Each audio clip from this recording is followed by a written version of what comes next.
महर्षि अरविंद को देख के कई बार जैसे अनुभूति होती है कि जो हमारे पुरातन ऋषि थे वो इस प्रकार रहे होंगे। जब हम श्री कृष्ण को देखते हैं, उन्होंने कितने सारे पंथों को, सांख्य को, योग को, ज्ञान, धर्म, ज्ञान, कर्म और भक्ति को एक साथ किया, वैसा ही श्री अरविंद ने भी किया। तो अंग्रेज थे वो उनसे डरते थे। अंग्रेज कहते थे कि पूरे जो ब्रिटिश एम्पायर में सबसे खतरनाक, dangerous man in the whole empire is Shri Aurobindo, क्योंकि वो अंग्रेजों से ही सीख कर आए थे, स्कॉलर थे, ग्रीक लैटिन स्कॉलर थे, पढ़े लिखे थे। किंतु हमारे सबसे पहले रेवोल्यूशनरी श्री अरविंद थे, सबसे पहले क्रांतिकारी। सीक्रेट ऑफ द वेदास जो है, ये मेरे विचार से पिछली शताब्दी की हमारी भारतीय इंडोलॉजी की सबसे बड़ी उपलब्धियों में से एक है। सनातन धर्म का विनाश किया जाए, विध्वंस किया जाए, उसके आगे कोट कौन सा लाते हैं कि श्री अरविंद का कोट बार बार आता है कि हमारी राष्ट्रीयता और नेशनलिज्म इस सनातन धर्म कि हम किस प्रकार का राष्ट्र बनाएंगे, वह राष्ट्र जो धर्म पर आधारित हो। और जब सनातन धर्म नीचे की ओर, पतन की ओर अग्रसर होगा तो राष्ट्र का भी पतन होगा। और यदि ऐसा संभव है कि सनातन धर्म का अंत हो जाए तो इस राष्ट्र का भी अंत हो जाएगा।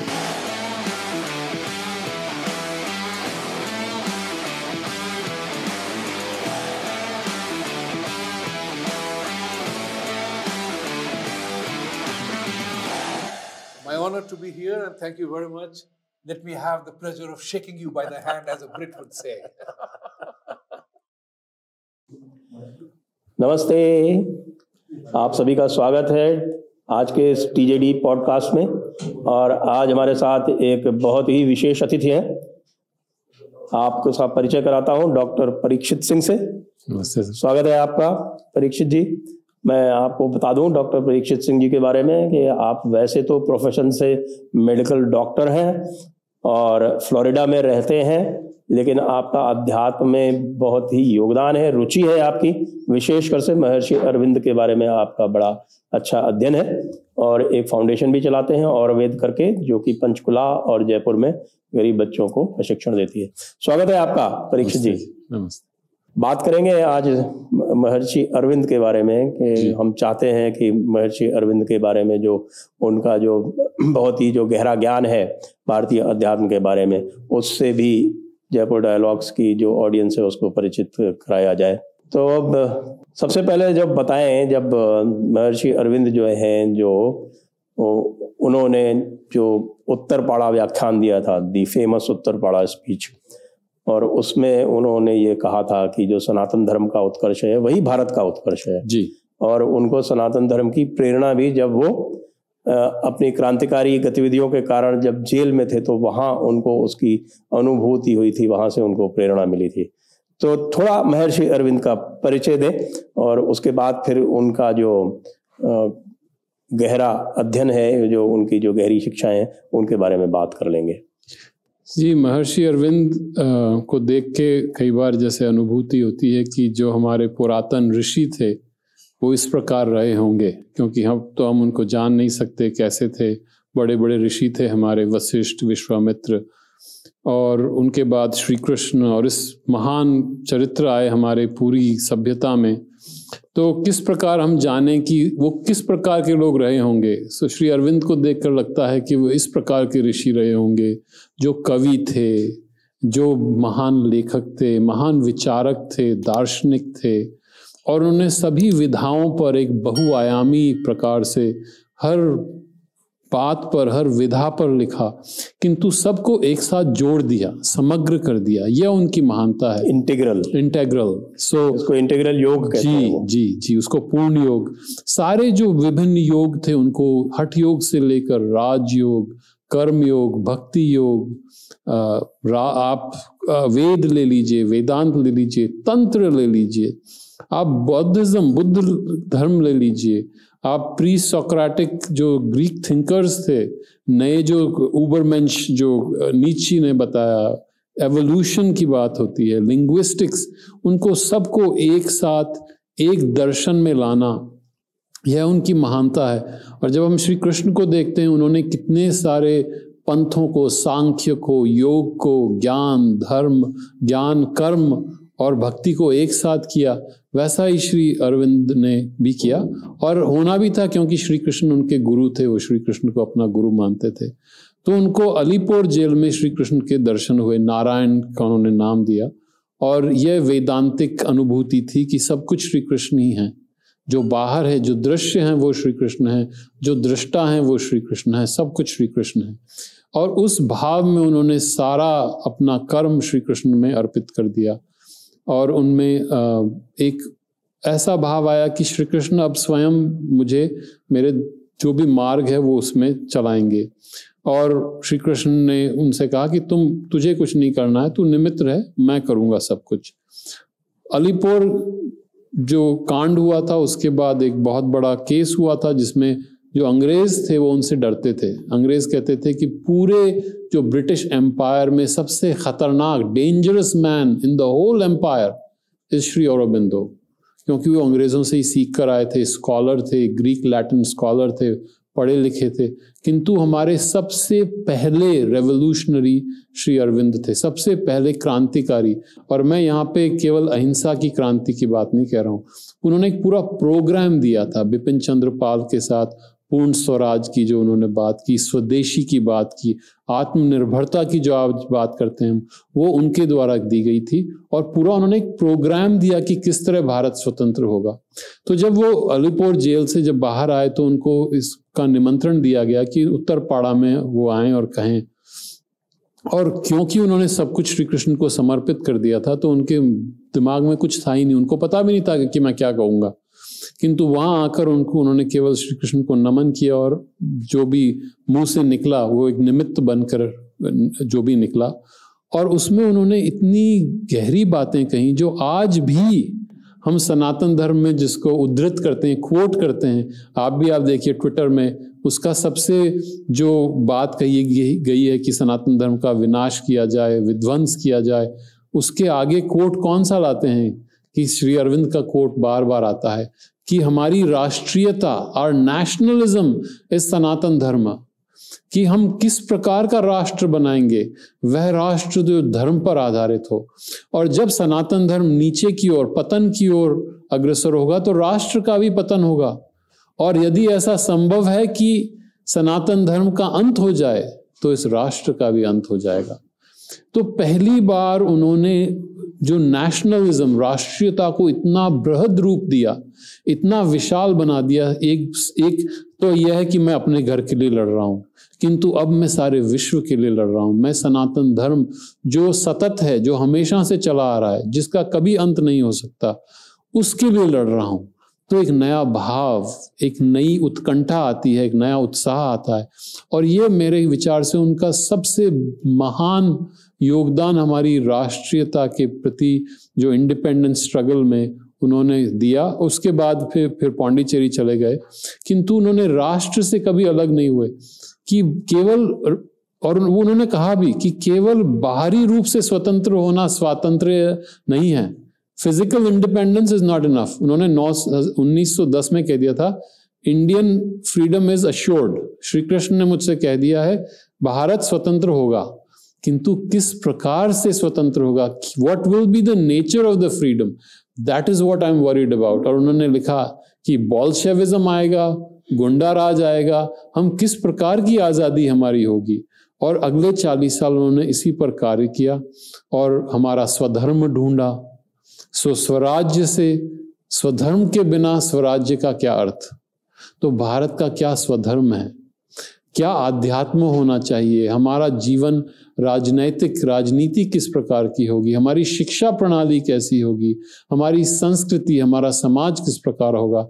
तो उत्तरपाड़ा स्पीच मेरे विचार से हमको सबको पढ़नी चाहिए, सीखनी चाहिए कि किस प्रकार एक महान राजनीतिज्ञ होकर भी वे आध्यात्म को राजनीति से उन्होंने जोड़ा और राष्ट्र को एक विशाल राष्ट्रीयता की जो युद्ध था उसको एक विशाल प्लेटफॉर्म जिसे कहते हैं वह दिया, वह आधार दिया। और मेरे विचार से आज भी जो उन्होंने कहा वह उतना ही महत्वपूर्ण है, शायद उससे भी अधिक महत्वपूर्ण है, क्योंकि हमारी पूर्ण स्वराज्य अभी भी नहीं हुआ है और वह स्वराज्य हमें अब बनाना है। जी बिल्कुल, आपने बिल्कुल सही बताया। और दर्शकों से अनुरोध है कि आप उत्तर पड़ा स्पीच जो है श्री अरविंद की, वो आप बहुत आसानी से गूगल करके प्राप्त कर सकते हैं और कई भाषाओं में प्राप्त कर सकते हैं जी।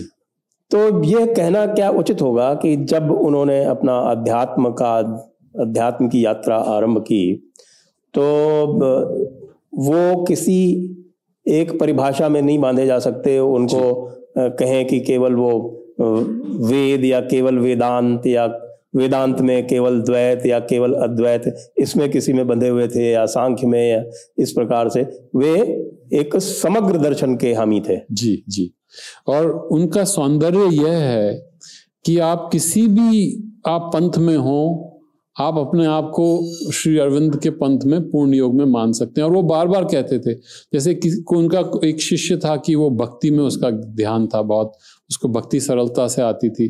फिर उसने कहा कि नहीं, मुझे तो अब ज्ञान करना है, मैं भक्ति छोड़ दूंगा। तो उन्होंने कहा ये मूर्खता है, तू जो तूने अपना आधार किया है उस पे इसको बढ़ा, उसको इसमें जोड़, यह उनकी पूर्णता है। और मैं बार बार गीता पे इसलिए आता हूं कि श्री कृष्ण एक आधार देते हैं, उस पे दूसरा आधार जोड़ते हैं और उसको फिर विशाल करते जाते हैं।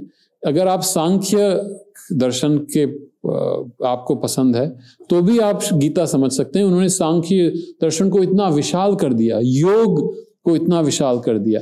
कर्म, पूरी गीता 3 योगों पर आधारित है और इसलिए लोग भ्रमित हो जाते हैं कि भक्ति करनी चाहिए, कर्म करना चाहिए कि ज्ञान लेना चाहिए, किंतु वे तीनों हैं, उनको आप अलग नहीं कर सकते कभी भी।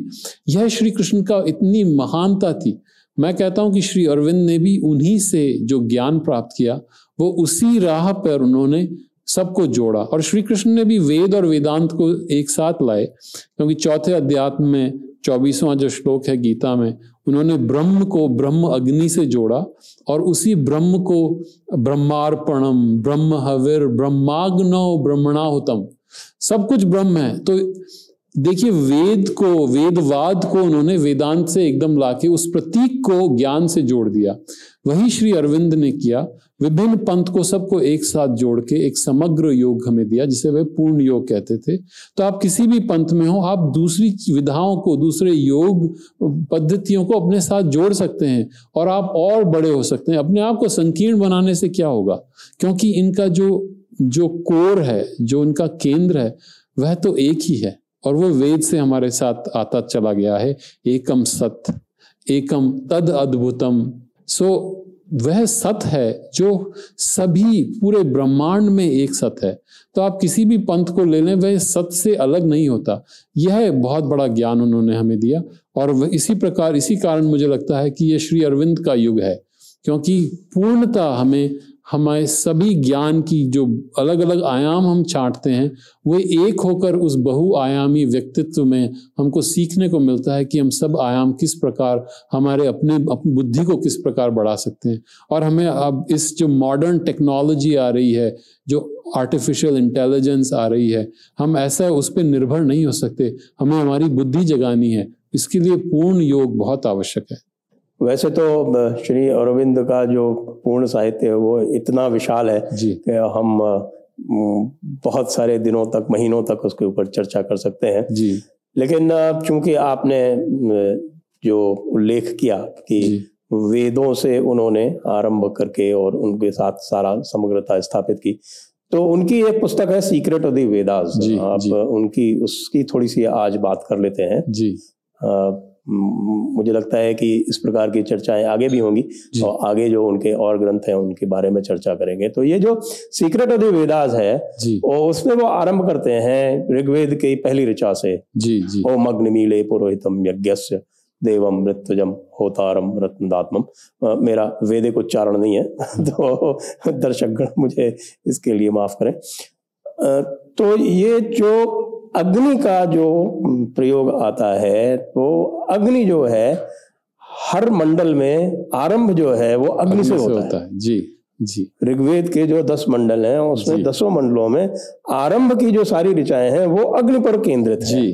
जी। और इस अग्नि से लोगों को बड़ा भ्रम होता है जी। और जो पूरा का पूरा जो वेस्टर्न इंडोलॉजी है वो इस अग्नि को एक कर्मकांड से उसका बांध कर वो उसका जो है एक तरह से डेनिग्रेशन कर देती है। जी जी बिल्कुल। लेकिन ये जो अग्नि के अलग अलग रूप हैं वेदों में, जी, जिस प्रकार से निरुक्त में है और जिस प्रकार से व्याख्यापित किया है इस सीक्रेट ऑफ द वेदास में स्वयं महर्षि अरविंद ने किया है, तो थोड़ा उसको करते हुए जो वेदों में जो अन्य जो उल्लेख आए हैं, जो अन्य शब्द आए हैं, उनके बारे में थोड़ा सा महर्षि अरविंद के जो विचार हैं उनसे आप दर्शकों को लाभान्वित करें। जी, the secret of the Vedas जो है, वेदों का रहस्य, ये मेरे विचार से पिछली शताब्दी की हमारी भारतीय इंडोलॉजी की सबसे बड़ी उपलब्धियों में से एक है। श्री अरविंद ने वेद को जो अनुभव था वह पहले स्वयं ने अनुभूत किया, उसके बाद जब वेद पढ़े तो उन्होंने कहा अरे यह तो मैंने स्वयं में अनुभव किया और यह सब तो पहले ही विवरण दिया जा चुका है और कहीं इसका विवरण नहीं है, हम खुद ही भूल गए कि हमने क्या विवरण दिए। जैसे अग्नि कोई बाहरी अग्नि नहीं है, आपने सही बताया, किंतु वेद में 7 लोक बताए गए हैं और नीचे 3 जो हैं वो अपरार्ध हैं, जो हमारा भौतिक लोक है, प्राण का लोक है और मन का लोक है। 3 लोक हमें जिसको हम महसूस कर सकते हैं, जिसका अनुभव कर सकते हैं, किंतु हमारे ऊपर 3 अलग लोक हैं और उसके बीच में जिसे कहा गया है सत्यमृतम बृहत, एक लोक है। तो हमारे ऋषियों ने उन लोकों में का अनुभव कर वहां जो सुना, जिसे परमे व्योम कहते हैं, सबसे अल्टीमेट स्काई, उसमें उनको ये वाइब्रेशन, जो स्पंदन उनकी अनुभूति हुई, उन्होंने देखे, इसलिए उन्हें मंत्र दृष्टारह कहते हैं। उन मंत्रों को उन्होंने एक साउंड बॉडी, एक ध्वनि की देह दी और इन मंत्रों को हमें दिखाया। किंतु कवि थे, वे महान कवि थे, और कवि का अर्थ ये नहीं कि जो कविताएं लिखता हो, कवि का अर्थ वेद में वह है जो दृष्टा हो, जिसे समय और स्थान, टाइम एंड स्पेस से बाहर जो देख सकता हो वह कवि है, और जिसे जो उसको मंत्र में उतार सकता हो वह कवि है। तो वेद में प्रतीक हैं, अग्नि प्रतीक है, और स्वामी दयानंद जी ने भी कहा अग्नि एक श्लेष है, और श्लेष का अर्थ हमारे काव्य में होता है एक ही शब्द के जब अनेक अर्थ होते हैं।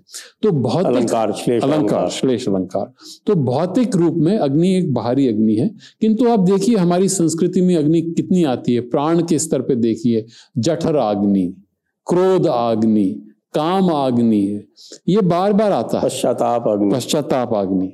और श्री कृष्ण भी लाते हैं इसके 4 अध्याय के 25वें श्लोक में इंद्रियाग्नि की बात करते हैं। वे बात संयम अग्नि की बात करते हैं। श्री कृष्ण लेके आते हैं तप की अग्नि, ज्ञान अग्नि, जो सबसे उच्चतम अग्नि है वह ज्ञान की अग्नि है। तो वापस देखिए आप, मन में श्री अरविंद कहते हैं, मन में जब हम ध्यान करते हैं, जब हम एकाग्र होकर ध्यान करते हैं, तो वह अग्नि का मन में जो प्रकटन है, मन में जब अग्नि प्रकट होती है तो वह इस ध्यान का रूप लेती है, तेजस जिसे कहते हैं। तो जब मन में तेज आता है तो अग्नि उसका तेज का रूप ले रही है। और स्वामी दयानंद ने एक बहुत सुंदर बात, चेतना को अग्नि कहेंगे। चेतना जब एकाग्रित हो जाती है तो उसे हमारे ऋषियों ने तेजस अग्नि जो कहा है। अहेतुक अग्नि जिसे कहता है, और सहेतुक अग्नि, सहेतुक अग्नि जिसका केंद्रीकरण हो गया है, एकाग्र हो गई है, वह हमारी मन में अग्नि है। किंतु अग्नि के और भी स्तर हैं। अग्नि हमारे हृदय में है, जिसे हम चैत्य पुरुष, जिसे वेद में कहते हैं द डिवाइन विद इन अस, हमारे भीतर जो ईश्वर हैं, जिसे हम कहते हैं अग्नि पावक, जो पवित्र अग्नि, जो सब कुछ पवित्र कर देती है। यह अग्नि कितना सुंदर प्रतीक है। आप देखिए कितने, आप अग्नि में कुछ भी डाल दें, अग्नि पवित्र रहती है, कभी भी कलुषित नहीं हो सकती अग्नि। वह हमारी दिव्यता है और वही हमारी एकाग्रता है, वही हमारा ध्यान है। अब जैसे मन से ऊपर उठें तो हम मन से ऊपर उठ के नए स्तर पर पहुंचते हैं, और जहां इंद्र का जो लोक है, जिसे हम द्यौ कहते हैं, वेद में द्यौ कहते हैं। सो द्यौ से ही देव आते हैं। देव से अर्थ है दिव, जो प्रकाश से भरा हो, या जो देता हो, या वह जो द्यौ में वास करता हो। तो इस लोक में देव रहते हैं, और इंद्र उस देव के उस द्यौ के स्वामी हैं। किंतु इंद्र कोई बाहरी देव नहीं है। इंद्र हमारा ही आलोकित मन है, हमारा ही चित्त का ऊंचा स्तर है, जहां पे हमको जैसे एनलाइटनमेंट आता है। तो इंद्र से अर्थ, इंद्र का निरुक्त है इद। अब देखिए कितना सौंदर्य है। इद ईंधन, जो अग्नि है वे ही इंद्र हैं, किंतु इस स्तर पे इंद्र आलोकित मन है। और इंद्र के पास क्या है? वज्र है। वह वज्र क्या है? वो विद्युत है। विद्युत कोई बाहरी विद्युत लाइटनिंग नहीं है, वह जो हमारे मन में एनलाइटनमेंट आता है, नया ज्ञान आता है, एकदम से कुछ कड़कता है दिमाग में, बिजली कड़कती है और कौंधता है, एकदम से नई समझ आ गई। प्रज्ञानम ब्रह्म जिसे कहते हैं, वह प्रज्ञान है इंद्र। और इंद्र से ऊपर उठते हैं तो सूर्य। सो इंद्र की अग्नि विद्युत अग्नि, जो हमारी अग्नि भौतिक अग्नि बाहर प्रकट हुई, वह विद्युत अग्नि हो गई। और उससे ऊपर उठे सूर्य पे। सूर्य प्रतीक हैं सच्चिदानंद के, ब्रह्म के प्रतीक हैं, जो सारे जगत का पोषण करते हैं, सारे लोगों का पोषण करते हैं। इसीलिए उन्हें पूषण भी कहा गया है, सवित्र भी कहा गया है। जो सब चीजों का आरंभ करते हैं, जो इंपेल पुश प्रेरणा देते हैं, वे सूर्य हैं। और सूर्य में क्या है? सौर्य अग्नि। तो यह अग्नि हमें हर लोक से जोड़ती है। और यदि हम इस अग्नि के सूत्र में चलें तो हम सारे लोकों से जुड़ सकते हैं, हम परार्ध में भी जा सकते हैं। कैसे? अब आप योग की भाषा में कहें तो यदि हम ध्यान करें, हमारे भीतरी ईश्वर को प्राप्त पे ध्यान करें, उस प्रेम को, दिव्य प्रेम जो अग्नि है हमारे हृदय में, जो तेज है, जो यहाँ ध्यान का जो शक्ति है, उस अग्नि के सूत्र से को पकड़कर, और वेद में कहा गया है कि आप एक सूत्र को पकड़कर, उस किरण को पकड़कर आप सूर्य तक जा सकते हैं। अब देखिए कितनी काव्यात्मक बात कही है। तो अग्नि पुरोहित हैं। पुरोहित का अर्थ है जो आगे है। अग्निमीले पुरोहितम यज्ञस्य देवम ऋत्विजम।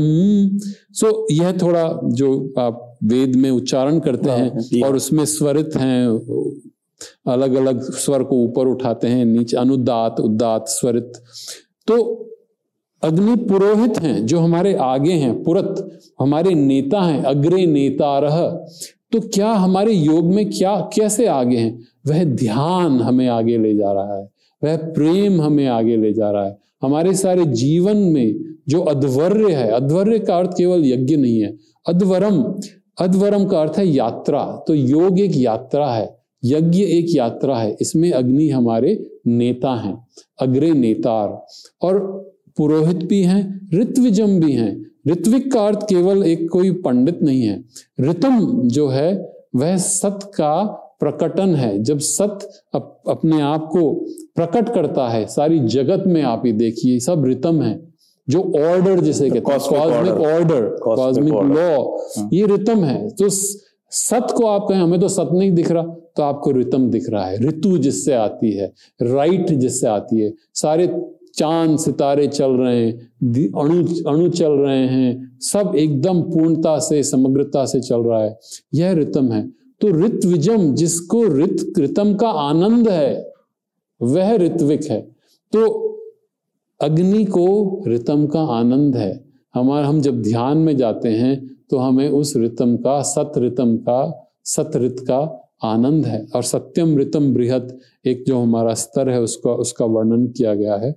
तो ऋत्विक हैं, होतारम है। होतार का अर्थ है वह जो आहुति लेता है, वह जो आवाहन करता है, जो उसकी जो निरुक्त अगर किया जाए तो होतारम रत्न धातमम।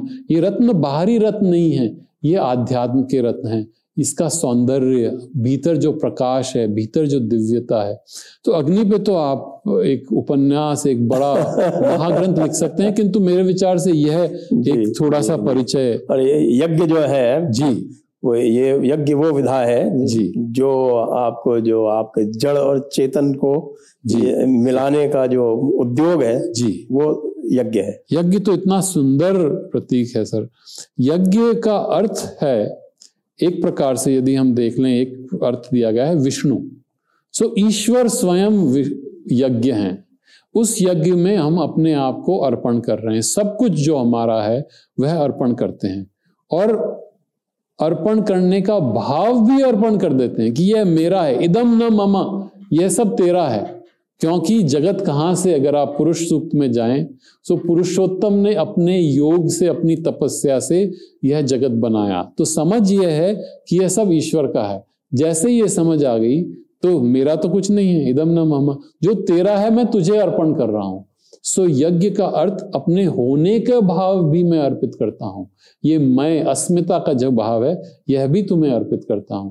यज्ञ से अर्थ है विष्णु, यज्ञ से अर्थ है धर्म, यज्ञ से अर्थ है योग, स्वयं शिव, और इसका तो बहुत सुंदर निरुक्त है। किंतु अग्नि से हम यज्ञ को समझें तो अग्नि जो हमारी दिव्यता है उसमें हम सब कुछ अर्पित कर रहे हैं, यह हमारा यज्ञ है। और बाद में हम इसे योग कहने लग गए, किंतु अर्थ जो प्रतीक जो वेद में दिए गए वही समझ विज्ञान से जो हमें उपनिषद में दी गई, उपनिषद में सीधी सीधी बात कह दी गई, जो प्रतीक वेद में जो जिसको एसोटेरिक जो छिपा हुआ है, रहस्यमय है, उसका अलग सौंदर्य है, वो हमारे महान ऋषियों ने उपनिषद में, और उपनिषद वेद का ही अंग है, उन्होंने सीधा सीधा ज्ञान विज्ञान से दे दिया कि यह, उन्होंने महावाक्य दे दिए, इस पे ध्यान कर, तुझे अपने आप ज्ञान मिल जाएगा। और श्री कृष्ण ने उसी ज्ञान को, वेद और वेदांत को एक व्यावहारिक रूप दे दिया। और अर्जुन को जो उन्होंने व्यावहारिक तरह से समझाया, अर्जुन को सीखना नहीं है, ज्ञान नहीं चाहिए, अर्जुन को कहते हैं मुझे तो बता दो क्या करना है, एक धर्म दे दो, लड़ना है कि नहीं लड़ना है, भ्रमित मत करो। तो उसको पूरे व्यवहारिक रूप से कि तू इस तरह तू युद्ध कर, तू सब मुझ में अर्पित कर दे, वहां फिर आ गया देखिए यज्ञ का भाव, तू सब मुझ में अर्पित कर, सर्व धर्मान परित्यज्य मामेकम शरणम व्रजम। तो ये उनका देखो वेद की जो पहली बात थी वो उसको व्यावहारिक रूप से उन्होंने किस तरह से समझाया। तो श्री अरविंद उसी समझ को, जो लिनिएज है हमारी वैदिक ऋषियों को, और कई इतिहासकारों ने, अब हमारे भारतीय इतिहासकारों ने भी कहा कि देयर इज नो कॉन्टिन्यूटी, कोई निरंतरता नहीं है वेद में और वेदांत में। और राधा कृष्ण ने, जो हमारे प्रेसिडेंट रहे, उन्होंने तो कहा कि ये रिवोल्ट है, विद्रोह था उपनिषद वेदों के विरुद्ध। राधा कृष्णन को संस्कृत नहीं आती थी, पता है ना आपको? ये तो अलगता है, वेदों का ज्ञान तो नहीं था उनको, क्योंकि विद्रोह नहीं है ये वेदों का जो ज्ञान है, जो काव्य है, उसे उन्होंने विज्ञान का एक अलग तरह से रूप दिया। तो जो निरंतरता जो वेद से आ रही है हमारी संस्कृति में आज तक, हम अग्नि का प्रयोग बार बार आयुर्वेद में भी कर रहे हैं, हम हमारे काव्य में कर रहे हैं, हम हमारे धर्म में कर रहे हैं, आपके रिचुअल्स भी करें उसमें अब तक। तो श्री अरविंद ने उसको सबको एक सार लेकर पंचाग्नि की बात करते हैं, पंचाग्नि की बात करते हैं, तो उसको एक हमको वापस समझाया कि, और ये भी देखिए इतना सौंदर्य है, जिसे हम रिचुअल कहते हैं कि रीति है, रूढ़ी है, यह स्वयं एक प्रतीक है। ये हम समझते नहीं है। जैसे आप कभी वास्तव में वैदिक रीति से विवाह हो तो जो ज्ञानी है वो आपको समझाएंगे कि जो मंडप है यह विश्व का प्रतीक है, और आप स्वयं जो, यदि आपकी जो पति और पत्नी है, पति विष्णु का प्रतीक है और पत्नी महालक्ष्मी का प्रतीक है। तो यदि हम उस प्रतीक को समझें, सिंबॉलिक एज थी, वेद एक सिंबॉलिक एज में थे, जिसे श्री अरविंद ने एज ऑफ द मिस्ट्रीज कहा है, रहस्य का युग था, जिसमें ज्ञान को बहुत संरक्षित करके और बचा के रखा गया था। उसका आनंद हम आज ले सकते हैं कि 5000 6000 साल पहले जो ज्ञान था वह आज हम उस भाषा में पढ़ सकते हैं, उस भाषा को समझ सकते हैं, जो जिस प्रकार से वे उच्चारण करते थे उसका हम उच्चारण कर सकते हैं। यह किसी और भाषा, किसी संस्कृति में नहीं है। हम जो अंग्रेजी 600 साल पहले बोलते थे वो हमें मालूम नहीं किस तरह बोली जाती थी, किंतु संस्कृत जो 5000 पहले किस तरह एक एक जो उसका जो स्वर है किस तरह उसको कहा जाता था, और पद पाठ में तो आप एक एक उसको जो प्रत्येक शब्द है उसको अलग किया गया है, उसको आगे से पीछे, पीछे से आगे,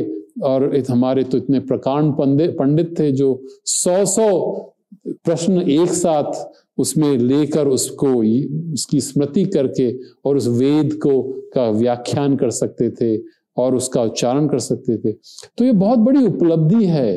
वेद भारतीय एक प्रेरणा का स्रोत है जिसमें हम जितना गहरा जाएं, ये तो अथाह सागर है। तो मुझे जो छोटा सा आता है वह उसकी हम बात कर रहे हैं।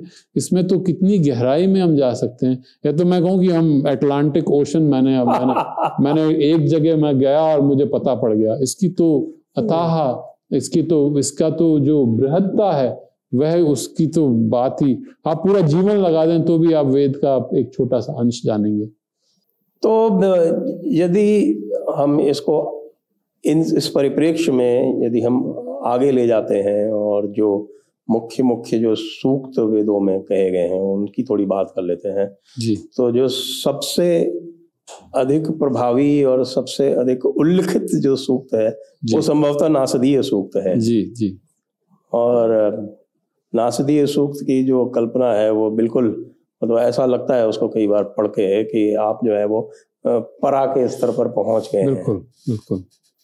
नासदीय सूक्त में देखिए कितनी जो कॉन्फिडेंस है, सेल्फ कॉन्फिडेंस, बोल्डनेस, बिल्कुल भी एकदम भय नहीं है। और पूरा जो उन्होंने अपना अनुभव है जो शब्दों से परे है उसको उन्होंने प्रकट किया है उस मंत्र में। और यदि अपन ध्यान करें, केवल वैचारिक रूप से भी ध्यान करें तो आप मन एकदम खुल जाता है, बुद्धि की ओर वापस आप लौट आते हैं। क्योंकि अब उन्होंने एक एक करके नेति की तरह से सब आपके जो आप किसी भी सूत्र को पकड़ सकते हैं वो सब ले लेते हैं। और यह इन मंत्रों का सबसे प्रभाव है और प्रेरणा देने की वाली बात है कि अगर हम इन पे ध्यान करें तो वैसे ही हमारे बुद्धि में नया ज्ञान आ सकता है। मैं तो अभी मंत्र की तो बात ही नहीं कर रहा हूँ, जो ध्वनि की जो शक्ति है उसकी तो मैं अभी बात ही नहीं कर रहा हूँ। मैं तो केवल वैचारिक रूप से की बात कर रहा हूँ। ना सदा सीनो सदा सी तदानीम, न असत था न सत था आरंभ में। अब आप एकदम से आप सत को समझते हैं जो है, असत है जो नहीं है, दोनों ही नहीं थे तो क्या था। तो आपके दिमाग को एकदम एक ऐसे स्तर पे ले जाते हैं जहां आपको विचार आ ही नहीं सकते। यदि आप वास्तव में इस पे ध्यान करें तो आपको जो सृष्टि हुई उसकी ओर आपकी बुद्धि को ले जाते हैं। और यदि आप वास्तव में ध्यान करें तो जो सृष्टि का जो प्रथम बिंदु, यदि हम बिंदु कहते हैं जिसे वास्तव में हमारा जो एक बिंदु भी प्रतीक है, उस बिंदु तक आपके ध्यान को ले जा सकता है यह सूत्र। और इसका सौंदर्य हर एक स्तर पे इसको समझाया गया है। जैसे सलिलम अप्रकेतम की बात होती है, यह क्या है ये सलिलम अप्रकेतम। सलिल से अर्थ है सागर, जल का सागर। अप्रकेतम जो प्रकट नहीं हुआ है। सो सबसे पहले वह जो था उसने अपनी तपस्या से सलिलम अप्रकेतम बनाया। तो आज हम जो कहते हैं एवोल्यूशन की बात करते हैं। एवोल्यूशन कहाँ से आता है? जो अनकॉन्शियस से उठा, इनकॉन्शियंट से जो उठा और उससे फिर मैटर आया, मैटर से भी नीचे सब इनकॉन्शियंट, जहां पे कॉन्शियसनेस चेतना ही नहीं है, उससे मैटर आया, जिसे हम स्थूल पदार्थ कह सकते हैं। उसी से जीवन आया, लाइफ आई, उससे फिर मन आया, एक एक करके उठे। तो हमारे सत्कार्यवाद में एक दर्शन है कि कोई भी इफेक्ट जो आता है वो कॉज में पहले से ही है। जो भी आपके जो कारण हैं उसी में पहले से ही छिपा हुआ है परिणाम। परिणाम कहीं शून्य से नहीं आ सकता। तो सलिलम अप्रकेतम जो पूरा इनकॉन्शियंट है, जिसमें कुछ भी चित्त नहीं है, उसी में सत छिपा हुआ है, क्योंकि उस सत ने ही उसे बनाया और उससे ही ये विभिन्न विभिन्न प्रकटन हुए। तो मैटर उसी से आए। जो 7 लोग जो आए, और कितना सौंदर्य से समझाया ये 7 लोग, किंतु प्रत्येक लोक सत का प्रकटन है। तो जो हमारा मैटर है यह भी सत, इसमें भी सत निहित है, छिपा हुआ है। अब देखिए कितनी सुंदर बात है। जो हम कहते हैं कि पुरुषोत्तम या परमात्मा सब जगह व्याप्त है, और हम केवल मानसिक रूप से सोच लेते हैं कि वह स्पिरिट है, केवल चेतना है। वेद कहते हैं कि वह चेतना ही नहीं, वह स्थूल में भी हैं, वो तुम्हें दिखते नहीं हैं, किंतु वे स्थूल में भी हैं। और बाद में मिथोलॉजी जो वल की जो कथानक है, इंद्र ने वल से जो अद्रि में, अद्रि मतलब शिला या चट्टान या पर्वत, उसके भीतर से गौ निकाली। और गौ है चिन्ह केवल गाय का नहीं, गौ है ज्ञान का, रश्मि प्रकाश का। गौ का अर्थ तो प्रकाश ही होता है। गवह जो अपने जैसे गौरी कहते हैं, गोपुरम कहते हैं, गोष्ठी के गौतम कहते हैं, गविष्ठर, ये सब गौरव, ये सब प्रकाश। गौ से गोमती, कोई नदी में कोई गायें थोड़ी चल रही हैं। गौ और अश्व को लेके हमारे जो ये इंडोलॉजिस्ट हैं वो बड़ा बिल्कुल तमाशा करते हैं जी। किंतु हम आज भी गौ को प्रकाश के रूप में लेते हैं। गौपुरम वह थोड़ी कि जहां आप गाय बांधते हैं। गौपुरम जहां मंदिर का जो प्रांगण है जिसमें प्रकाश आ रहा है, आप उस प्रकाश का अनुभव करें, वह गोपुरम है। तो इसमें सौंदर्य हर जगह हमारी संस्कृति में वह अभी तक चले आ रहे हैं, हम भूल गए। किंतु मैं वापस आता हूं, सलिलम अप्रकृतम से ही यह जगत उत्पन्न हुआ। और अंत में क्या कहते हैं कि यह सब कैसे हुआ, क्या उसे पता था या उसे पता भी नहीं था। तो फिर से आपके मन से एक एक विचार ले दिया गया, चला गया। और यहां से मेरे विचार से नेति जो हमारे एक विधा है कि आप मन से एक एक विचार हटा देते हैं, एक एक कॉन्सेप्ट जो है वो ले जाते हैं, तब अंत में कुछ नहीं बचता। यह मेरे ख्याल से, मेरे विचार से, यह इसी सूक्त से आया, इन्हीं रिको से आया कि अंत में आप यह भी नहीं सोच सकते कि उसे क्या पता था। यह देखिए कितना सौंदर्य है। तो वह परमात्मा जिसके बारे में हम शब्द का प्रयोग नहीं कर सकते, किंतु उसका अनुभव कर सकते हैं। कैसे? उसी सृष्टि के उस बिंदु में जाकर स्वयं उस बनकर वह हम स्वयं बन जाते हैं, तब हमें वह ज्ञान होता है।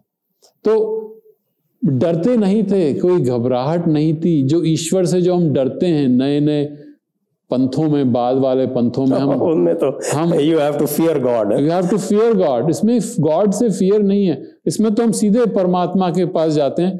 तुम्हें मालूम था कि तुम्हें नहीं मालूम था, तो क्यों? क्योंकि हम परमात्मा, हम स्वयं भी हैं, वे परमात्मा हम में हैं, वे सब कुछ में हैं। तो कोई अलगाव नहीं है, जो इतना एकत्व है। ईशावास्यमिदं सर्वम, ईशावास्यमिदं सर्वम यत्किंच जगत्याम जगत, उसमें कितना सौंदर्य कि सब कुछ जो है, जो भी गतिशील है इस जगत में, वह ईश्वर है।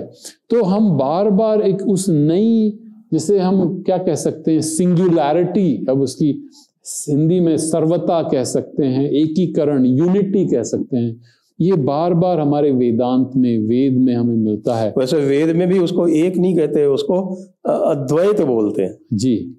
एक शब्द नहीं आया है जी। It is not unity, it is non duality. Yes जी। और यही बाद में अद्वैत वेदांत बनता है, क्योंकि हम एक बोलते हैं, उसमें भी अलगाव है कि वह एक, तो वह एक तो कोई बाहर है।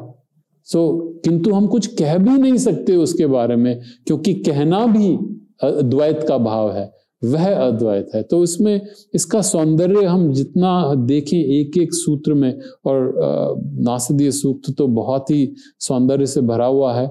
और ये केवल एक है जिसपे वेस्टर्न जो इंडोलॉजिस्ट या आप कहते हैं, जो अपने आप को इंडोलॉजिस्ट बताते हैं, वो इस पे आके बार बार वो सब कुछ वेद को नीचा बताते हैं, किंतु इस पे आकर इसको बहुत एग्जिस्टेंशियलिस्ट थॉट कहते हैं कि कितना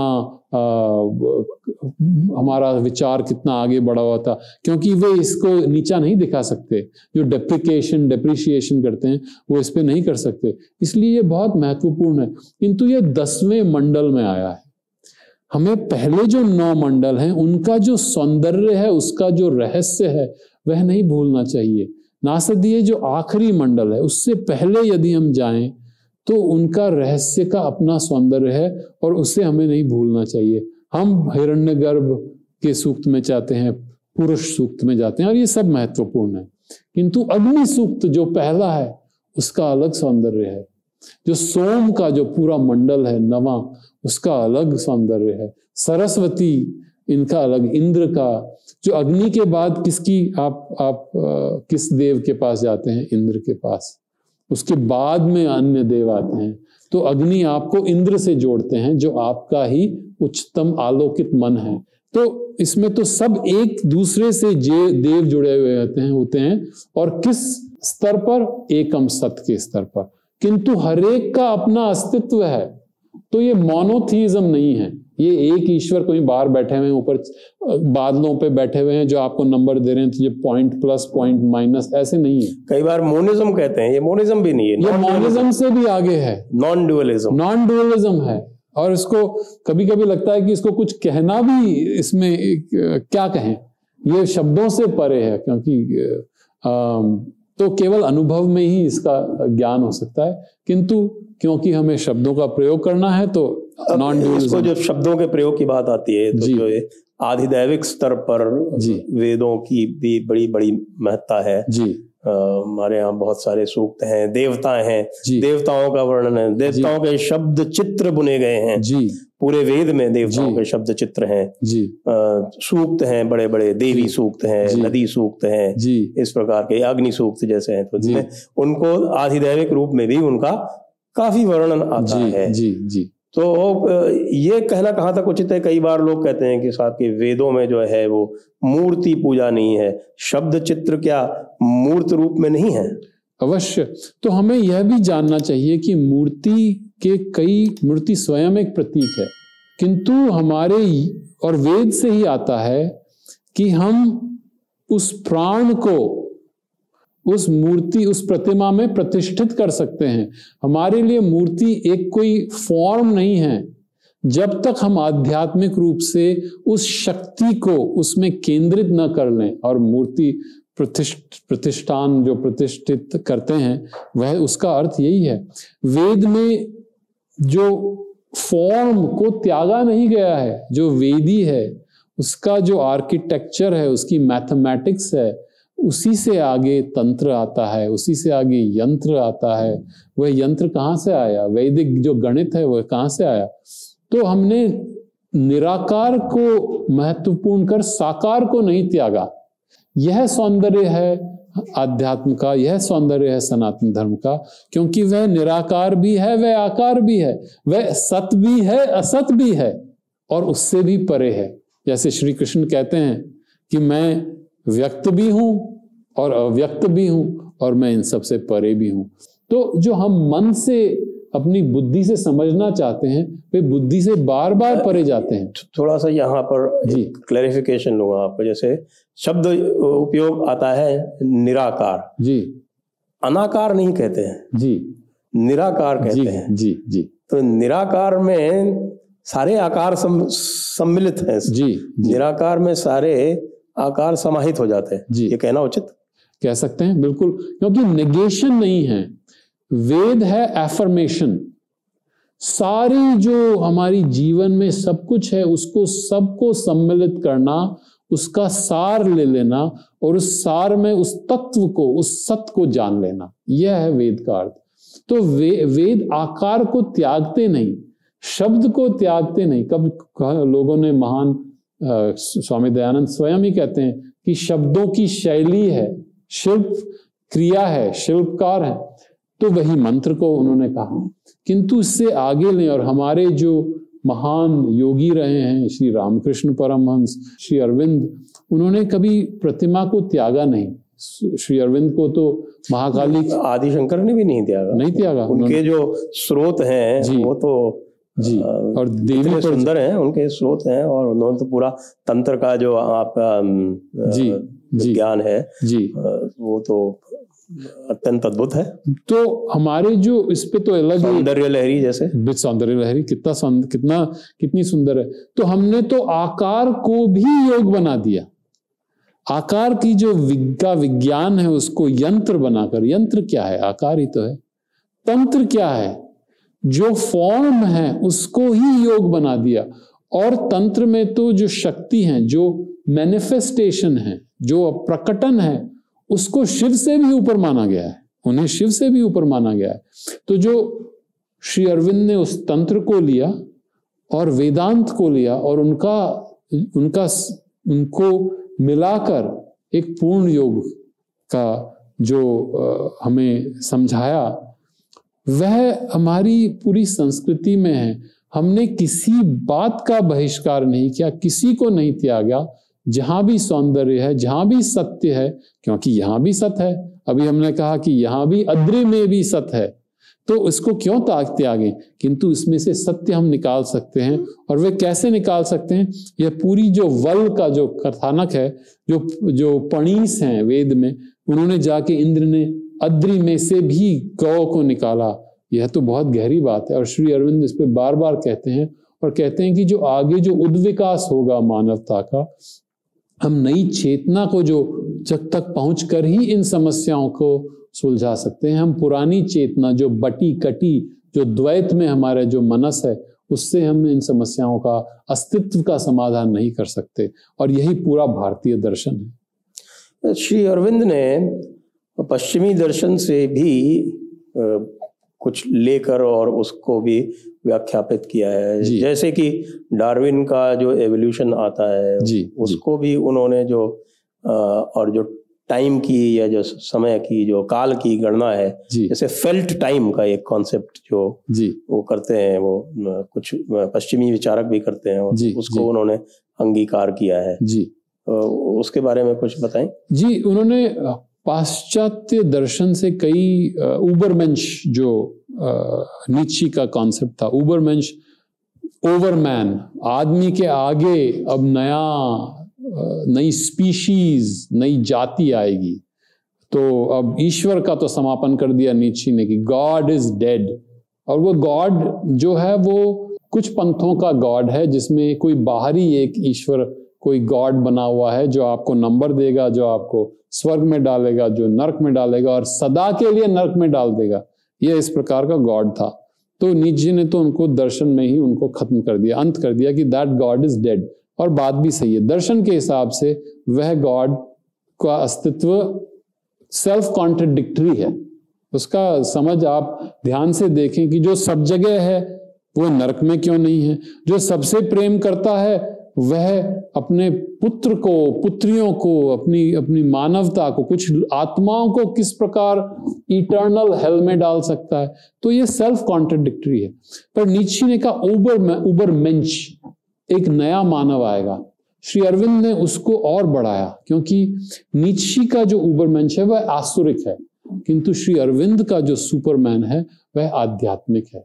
और जो सुपरमैन है, जो हमारे ऋषि थे, उनके पंथ पे, ऋतस्य पंथ पे, उस सत्य के पंथ पे वह नया मानव, अति मानव जिसे उन्होंने कहा। एवोल्यूशन, जैसे अभी हमने बात की, कहां से आ रहा है ये एवोल्यूशन? ये रैंडम नहीं है कि अपने आप कहीं और से एकदम से मैटर में से आप सेल्स बन गए, उसके बाद जीवन आ गया, उसके बाद माइंड आ गया। यह डार्विन का कॉन्सेप्ट था। बर्गसॉ का कॉन्सेप्ट था कि लाइफ फोर्स इला विताल है, एक जो प्राण शक्ति है वह उठ रही है। तो ये कहां से आई साहब बर्गसॉ जी? तो श्री अरविंद उसको वापस वेद तक ले जाते हैं कि वह सत्य इस पदार्थ में भी है और इसी में से उसका प्रकटन हो रहा है, सत्कार्यवाद से, कि जो परिणाम है वह कारण में ही स्थित है, अवस्थित है। और ये कहां से आया? यह उस पुरुषोत्तम के योग से आया। तो उन्होंने एवोल्यूशन भी लिया, उन्होंने उबरमेंश को भी लिया, उन्होंने लिंग्विस्टिक्स भी ली। उन्होंने कंपैरेटिव लिंग्विस्टिक्स जो वेस्ट से थी, उसको शुरुआत आरंभ हुआ था और उन्होंने उनकी कमियां भी बताई, किंतु उसका प्रिंसिपल उन्होंने ले लिया। वेस्टर्न थॉट, एमरसन को उन्होंने पसंद किया था। कवि जो थे वॉल्ट विटमैन, बड़े कवि थे, उन्होंने जो भी सौंदर्य वेस्ट में भी जो अच्छा था वह लेकर हमारा अंगीकार किया, क्योंकि यही हमारा भारतीय दर्शन है। हम जो भी सत्य जहां भी है उसको अपने में आत्मसात कर लेते हैं, किंतु केंद्र वही है, हमारा दर्शन वही है, वह नहीं बदलता। यह हमारा सनातन धर्म है, जो नित्य है, जो अजन्मा है, जिसका कभी अंत नहीं हो सकता। उस सनातन धर्म को श्री अरविंद ने नई भाषा दी और वो बार बार कहते थे कि यह सनातन धर्म, जैसे आपने उत्तर पाड़ा में कहा, यही हमारी राष्ट्रीयता है, यही हमारा धर्म है, यही हमारा जीवन है। और हमें इस धर्म को हमेशा जीना है, जितनी उत्कंठा से, जितने आवेश से, जितनी विशालता से हम जी सकते हैं, हम उतने ही राष्ट्र की सेवा कर सकते हैं। यह उन्होंने राष्ट्रीयता को हमारे बृहद दर्शन से कितने सौंदर्य से जोड़ा। यह बहुत बड़ा योगदान।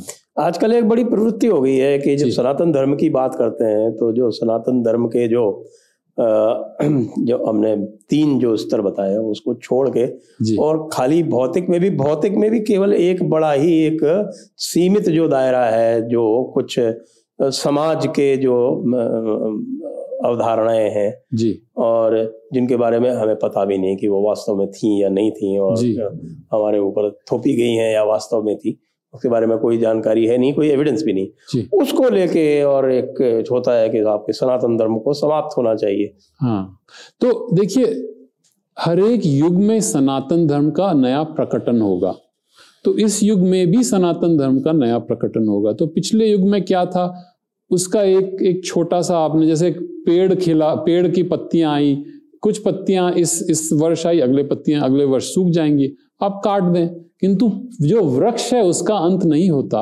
वह वृक्ष तो सनातन धर्म का जो वृक्ष है वह निरंतर है। उसकी आप टहनियां काट दें, आप उसकी जड़ भी निकाल दें तो भी क्या आएगा, उसके आप सनातन धर्म का विनाश भी कर दें तो क्या बचेगा, सनातन धर्म बचेगा।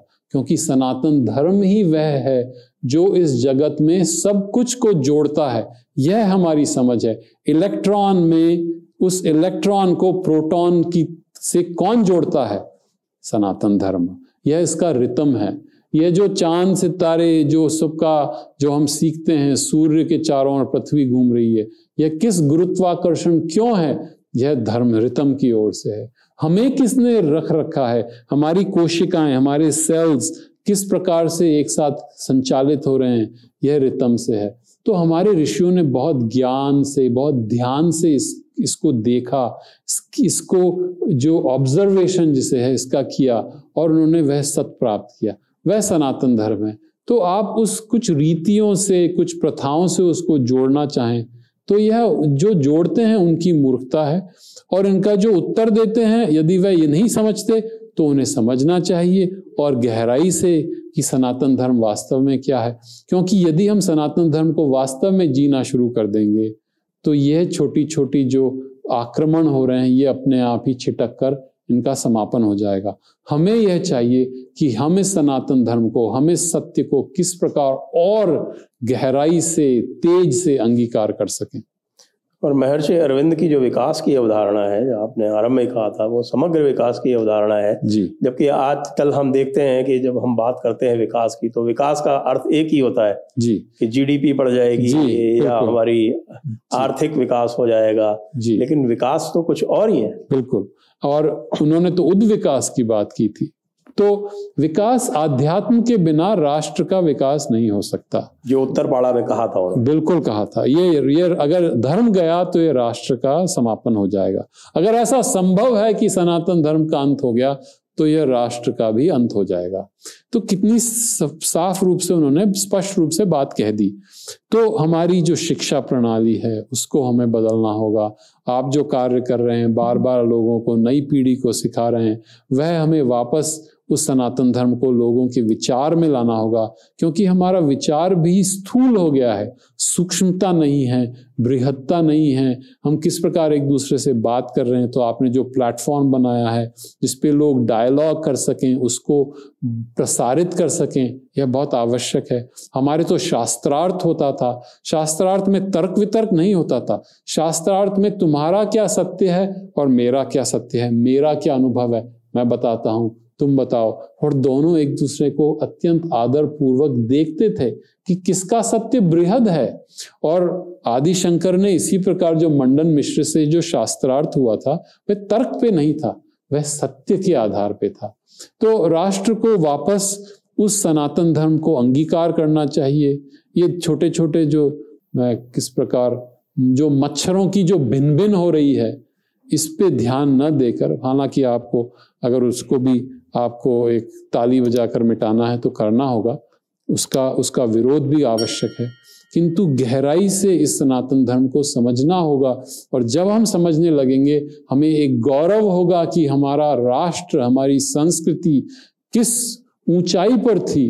और यदि हम उस ऊंचाई पर, उस उस सत्व को लेकर उस नई रजस शक्ति को नया तेज प्राप्त कर सकें, तो यही हमारा विकास होगा। इसी में इकोनॉमिक होगा, सोशल, कल्चरल, लिटरेचर, साहित्य, कला। भारत तो सब विधाओं में आगे था। भारत ने गणित में, साइंस में, विज्ञान में कितनी हमारी जो योगदान है वो तो आज भी वेस्ट उसको उस तक नहीं पहुंच पाता। तो इन सब का विकास, स्कॉलरशिप्स, रिसर्च, डीप लर्निंग जो हमारी एजुकेशन सिस्टम में है, सोसाइटी किस प्रकार बनाई गई थी, पूरा जो सोसाइटी इस तरह बनाई गई थी कि आप पुरुषार्थ करें उससे। जो आपके आश्रम बनाए गए थे, जो वर्ण बनाए गए थे, उनका सत्य था कि प्रत्येक व्यक्ति, प्रत्येक पुरुष किस प्रकार उस परम सत्य को प्राप्त कर सके। यह सौंदर्य था। वर्ण का अर्थ भी जो है वो कलुषित कर दिया गया, वर्ण का अर्थ कलुषित कर दिया गया है। तो आपका जो एप्टीट्यूड है, अब मुझे आप लाइब्रेरी में बिठा दें आप जीवन भर, तो मैं पढ़ता रहूंगा। तो आप जन्म से जो मुझे आप कुछ भी कह लें, किंतु मेरा तो पढ़ने में, अध्ययन में ध्यान है, तो मुझे अध्ययन करना चाहिए। यदि मैं एक लड़ने वाला हूं, मैं शक्ति में मैं अपने प्रबल हूं, तो मुझे उसी विधा में मुझे मेरा योग है। तो जिसमें मेरी एप्टीट्यूड है वही मेरा जो स्वधर्म है, जो स्वभाव है, उसी से मेरा योग आता है। ये कितनी सौंदर्य की बात है। और यदि मुझे आप बाहर लगा दें, लड़ने के लिए भेजें, तो मैं तो पिट-पिटा के आ जाऊंगा। किंतु यहाँ आप लगा दें तो मैं तो किसी से भी युद्ध कर सकता हूं वैचारिक रूप से। तो यह मेरा स्वधर्म है। तो प्रत्येक का अपना स्वधर्म है, उसको बड़ी ये सूक्ष्म बात है। और आजकल की जो स्थूलता है, वैचारिक स्थूलता, यदि हम उस सूक्ष्मता तक जाएंगे तो समझेंगे कि हमारे धर्म में कितना ज्ञान और सौंदर्य है। आपका बहुत बहुत धन्यवाद परीक्षित जी। और ये सनातन धर्म पर विचारों के आदान प्रदान की ये श्रृंखला हम आगे भी निरंतर रखेंगे। जी अवश्य। बहुत बहुत धन्यवाद। दर्शकों को जय हिंद, जय भारत, वंदे मातरम। जय हिंद, वंदे मातरम।